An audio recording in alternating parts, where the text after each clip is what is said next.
Այգին էլ չենք չեր, ոռոգման սեզոնը սկսում է երևի մայիսից։ Այգեգործը տեղյակ չէ, որ ոռոգման սեզոնն այս տարի իրենց մոտ 20 օր շուտ է սկսելու։ Բաղրամյանի տարածաշրջանի 11 գյուղերը սնուցող Ախուրյանի ջրամբարը փոքրինչ վաղ է սկսել ջուր մատակարարել Արմավիրի ամենահյուսիսային շրջանին։ Ախուրյանի ջրամբարն լցվել էր ինքը, արդեն սլիվ է տալիս, այդպես ասում, թափվում է։ Այդ թափված ջուրը գետով գալիս է, ժամանակի շուտ արդեն մենք կարողացանք վերցնենք։ Պարոն Սարգսյանն էլ, որ արդեն իր զայավքեն տվել էր ջուրը վերցնելու համար,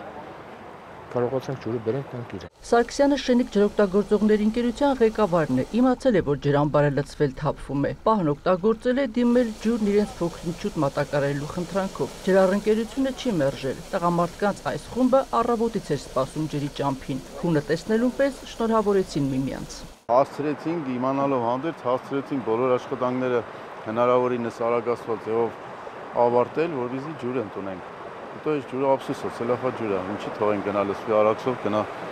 ուրիշ տեղեր։ Ի տարբերություն Արարատյան դաշտի, որտեղ գյուղատնտեսական աշխատանքներն ավելի վաղ են սկսում, նախալեռնային Բաղրամյանում դրանց մեկնարկը տրվում է գարնան կեսերին։ Թեև Շենիկի ջրօգտագործողները կազմու պատրաստ են ոռոգման շրջանին, կան առուներ եւ ջրանցքներ, որոնք դեռ մաքրման փուլում են։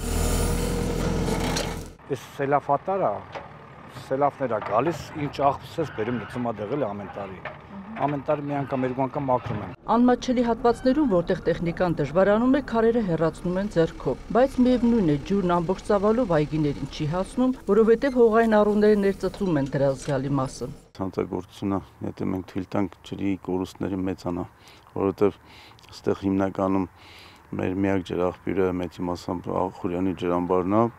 որը որ մոտ մի 70 կիլոմետր ճանապարհ է գալիս այդ ջրով մինչև հասնում այստեղ։ Այդքան ճանապարհ բերել այստեղ կորուստալ դա մեծ հանցագործություն է։ Դալարիկի քարակույտերի մեջ գտնվող այս առուն էլ սելավն է բացել։ Ջրօգտագործողներն այն հետագայում վերածել են ջրանցքի, որպեսզի կորուստները հասցնեն նվազագույնի ծրագիր են ներկայացրել կառավարություն երկաթբետոնե կիսախողովակաշար կառուցելու համար։ Հենց կարծում եմ հերթը սրան էլ կհասնի եւ այս էլ կառուցենք որպես կդառնա երկաթբետոնե կիսախողովակներով ջրանցք, որտեղ որ հաստատ մենք ավելի քիչ ջուր կկորցնենք